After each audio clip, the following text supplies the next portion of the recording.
revenons sur la vision de la laïcité de ces jeunes avant d'accueillir nos auditeurs qui sont déjà nombreux. Martin Bourdin, enquête IFOP, publiée il y a tout juste un mois, des lycéens donnent notamment leur avis sur le port de signes religieux ostentatoires. La kippa, le voile ou une croix accrochée au cou, il faut pouvoir les afficher, disent en majorité les lycéens. Ils sont 52% à le penser.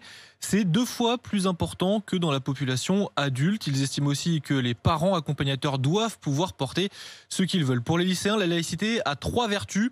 Séparer le religieux du politique, défendre la liberté de conscience et défendre l'égalité entre les religions. Problème, selon eux, la laïcité version française est discriminatoire envers les musulmans. C'est ce que pense un tiers des lycéens. Et puis, dernier élément fort de ce sondage, il concerne le droit au blasphème. 52% des lycéens estiment qu'on ne doit pas manquer de respect à une religion ou à ses dogmes. Une opposition qui est beaucoup plus marquée chez les jeunes musulmans que chez les autres. On le voit, une volonté chez les plus jeunes de faire évoluer la laïcité à la française. C'est hors de question pour Nicolas, qui nous appelle depuis Jérusalem. Bonjour Nicolas. Oui, bonjour Mathieu, bonjour à tous les auditeurs. C'est un phare dans la nuit, la laïcité française, dites-vous, il faut la défendre. Oui, tout à fait, il faut la défendre contre cette forme d'obscurantisme qui est certainement fomenté par des groupuscules islamo-gauchistes, c'est ce que je pense. Ah oui, alors là, il y a tous les mots dans la première phrase, Nicolas. Oui, vous y écoutez, allez fort. on fait de la laïcité l'homme à abattre, d'accord. Mais la laïcité, c'est ce qui permettait à tous les gens de différents bords de pouvoir vivre ensemble dans l'espace public et sereinement. Et on est en train de remettre en cause ces valeurs. Et je mets ça en perspective avec peut-être 2 semaines.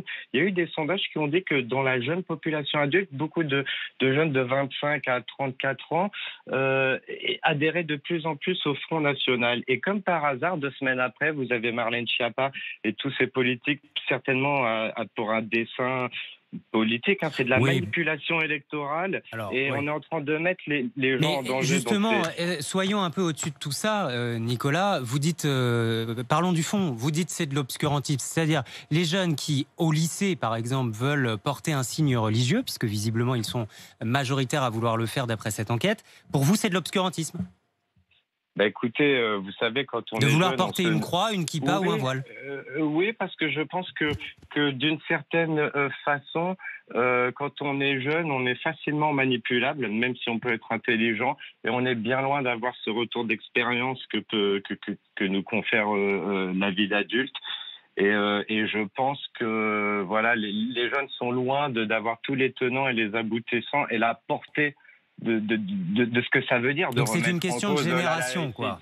Oui, pas forcément. Je pense qu'il y a eu un gros raté au niveau de l'éducation nationale et que les cours d'histoire devraient être revus. Donc les Blanquer et les Schiappa qui ne font rien pour le peuple et pour assurer la sérénité des Français.